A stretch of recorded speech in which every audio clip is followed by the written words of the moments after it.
What are the benefits and drawbacks of intermittent fasting? Before I get into those, if you haven't seen my intermittent fasting explain video, then please go see that one first as I explain what it is and also some of the steps that you can take today in order to get started.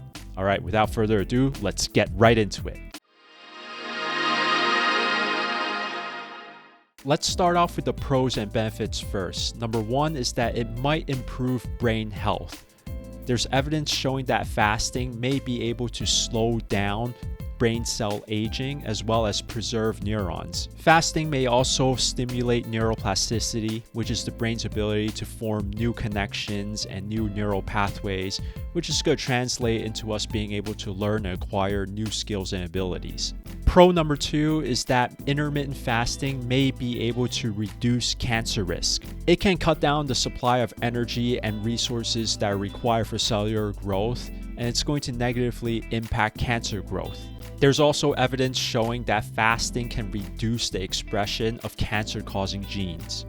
Pro number three, and the benefit that most people are interested in, is that fasting can increase fat loss. Primarily, this is going to happen through eating less calories overall, as you're spending a good portion of the day not eating and in the fasted state. This is assuming that the person is not overeating during their eating windows and that they're eating as they normally would if they were not fasting at all. The structure in eating times is also really going to help when it comes to fat loss because it's going to decrease the chances that someone is going to snack throughout the day. Having intentional eating windows is definitely going to increase someone's awareness of what they actually do eat and makes them more mindful of what their choices are. Intermittent fasting is also going to help us deal with hunger. It's going to help us understand what the true nature of hunger is.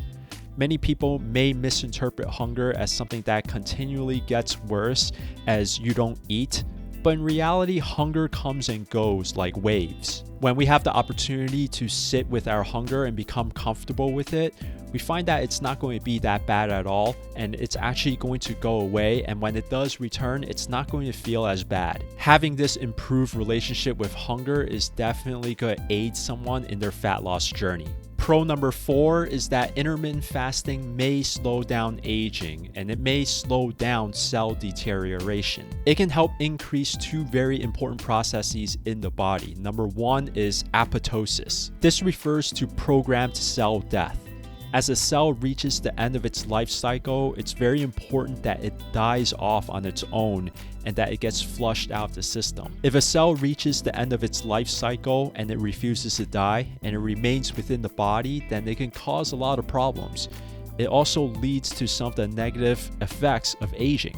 Increasing apoptosis is going to ensure that cells die when they are programmed to. The second important process that intermittent fasting can help with is autophagy. This refers to the flushing out and the cleanup of all these dead cells. Increasing the processes of apoptosis and autophagy may have beneficial impacts on aging. Let's get into the cons. Number one is that excessive fasting can do more harm than good. Not eating for long periods of time is definitely going to be a stressor in your body, and it could throw off your hormones and it could also throw off your appetite. This can have a number of negative impacts such as slowing down your metabolism, also lowering your sex hormone production, as well as making you feel hungrier, but also less satisfied after you eat. Do intermittent fasting according to recommended guidelines and try not to overdo it.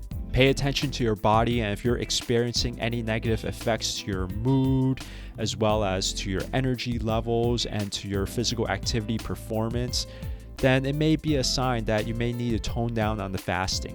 Con number two is that there's a very real possibility and risk of overcompensating during your eating periods, meaning that you may overeat when it's time to eat. If you get really hungry during your fasted states and you do eat excessively more than you normally would during an eating window, then you're basically going to offset all the benefits that you would get from fasting.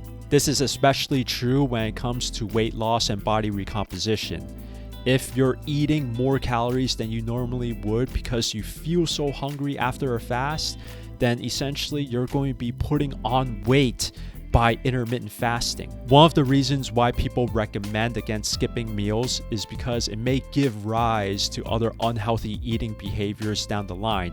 It may increase snacking, it may increase overeating, and it may increase our desire to want to eat more calorie-dense, unhealthy foods. The same sentiment can be applied to intermittent fasting, so be aware that this can be a risk if you plan on doing this.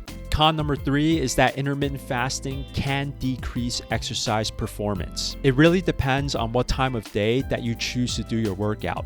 So if you're going to exercise close to when you just came out of a fast, then your performance is obviously going to suffer. If you choose to do your workout after getting a couple of meals in, once you're more well fed, then your performance may not be affected as much, if at all. That does it for the pros and cons. Overall, I think that intermittent fasting is a great way for someone to decrease the overall amount of food that they eat if they can handle the hunger well. Also, this is a great structured way of eating for people who are on the go, busy people who can't eat throughout the day, and they can be assured that they can still be healthy if they eat their meals within a certain time window. It's a simple tool that can be easily remembered and it can help many people in getting to a calorie deficit to help in weight loss. Just be aware if you're overeating, if you have any big changes in your appetite, as well as any big changes in your food choices, especially if they're veering towards the end of very high fat, high sugar, highly processed foods. With all of that being said, is intermittent fasting something that you want to try out? Are you already doing it? Let me know your answers down in the comments below. And also, any questions that you have about this video, let me know in the comments down below as well. If you got value out of this video, then please consider liking this video and subscribing to my channel for more content and tips just like this. And also check out all my other videos on the next screen, and I'll see you in the next video. Peace.